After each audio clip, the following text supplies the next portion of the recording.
Hello, welcome to Story Time. Today we're reading a book by Carle, the author of The Very Hungry Caterpillar. And this time the book is called The Tiny Seed. It's got the same kind of illustrations as The Hungry Caterpillar and the same kind of writing. So I would not be surprised to find that it's also by the same illustrator.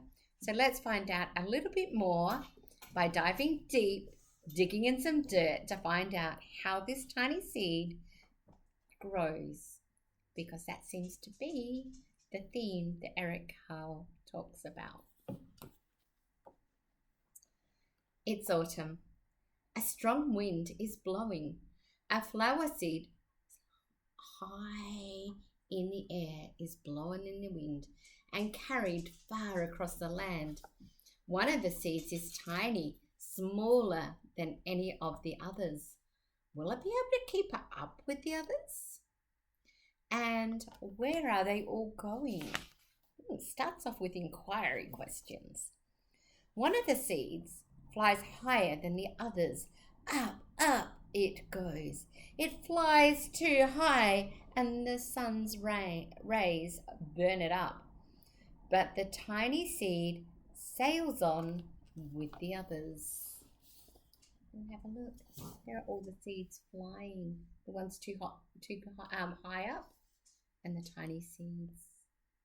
I wonder where they are going. Another seed lands on a tall and icy mountain. The ice never melts, and the seed cannot grow.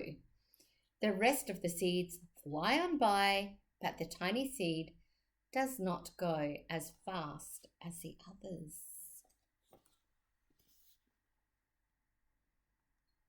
Why do you think a seed cannot grow in the snow? Do you have a wondering, or do you know why? Now they fly over the ocean. One seed falls into the water and drowns. The others sail on with the wind, but the tiny seed does not go as high as the others. Look at the fish. Wonder if the fish wants to eat the tiny seed.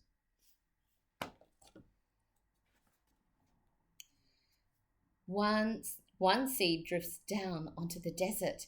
It is hot and dry, and the seed cannot grow.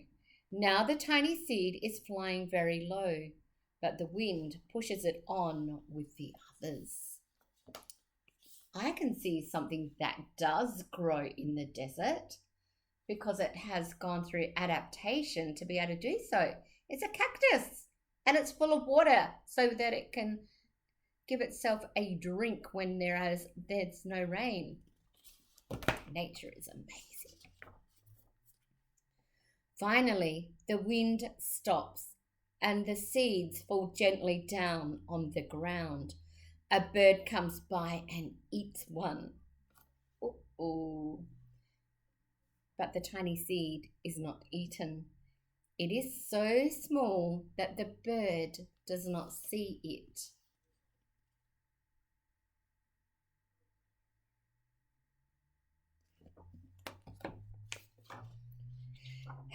Now it is winter. After their long trip, the seeds settle down. They look as if they are going to go to sleep in the earth. Snow falls and covers them like a soft white, like the lamp in the background here, white blanket. A hungry mouse that also lives on the ground eats a seed for his lunch, but the tiny seed lies very still, and the mouse does not see it.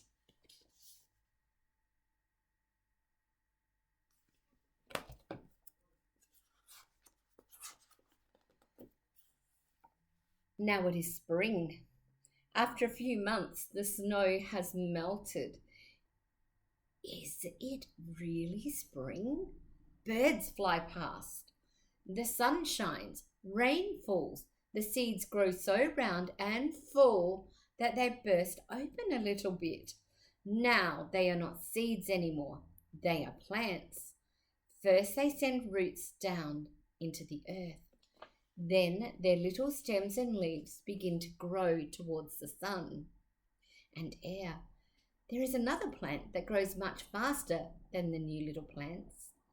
It is a big, fat weed, and it takes all the sunlight and rain away from the small new plants, and the little plant dies. But the tiny seed, it hasn't begun to grow yet. It will be too late. Hurry! Finally, it starts to grow into a plant.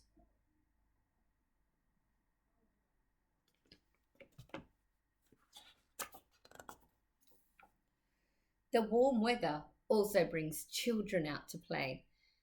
They too have been waiting for the sun and springtime. One child does not see the plants as he runs along, and he breaks one. Now it cannot grow anymore.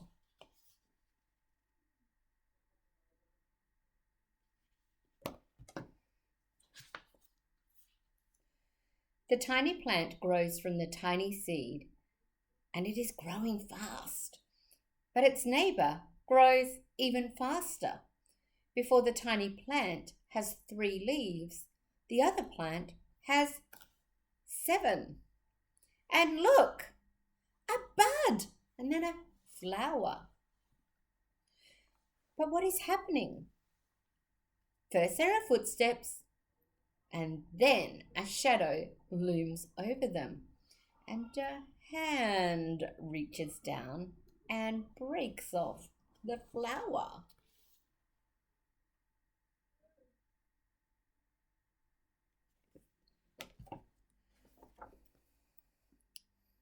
A boy has picked the flower to give to a friend.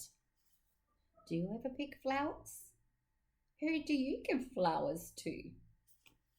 What are your favourite types of flowers to pick? It's summer. Now the tiny plant from the tiny seed is all alone, and it grows on and on. It doesn't stop. The sun shines on it, and the rain waters it. It has many leaves.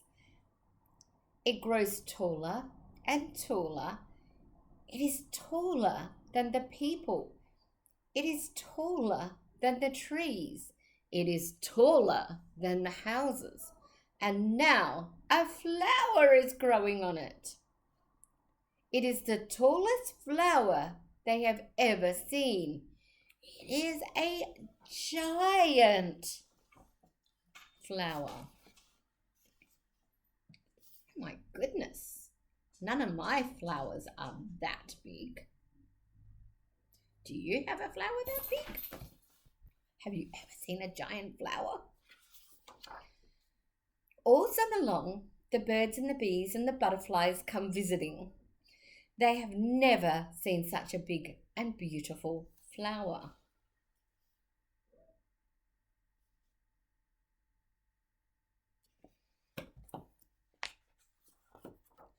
Now it's autumn again. The days grow shorter, the nights grow colder and cooler, and the wind carries yellow and red leaves past the flower. Some petals drop from the giant flower, and they sail along with the bright leaves over land and down to the ground.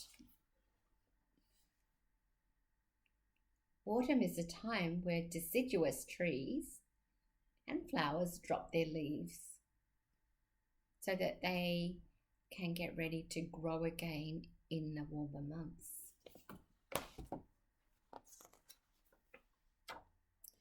The wind blows harder.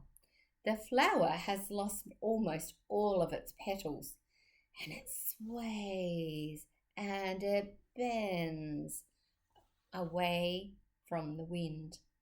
But the wind grows stronger and it shakes the flower.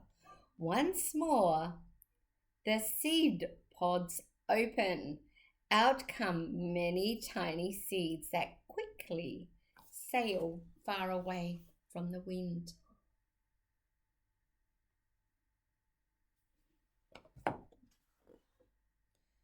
And you know what happens? The cycle happens all over again. And in another year, there will be another giant flower that has to make a journey. I hope you've really enjoyed this book, The Tiny Seed, and the story of how it overcame many, many problems and obstacles to grow to be a giant flower full of beauty and wonder. We can all do that.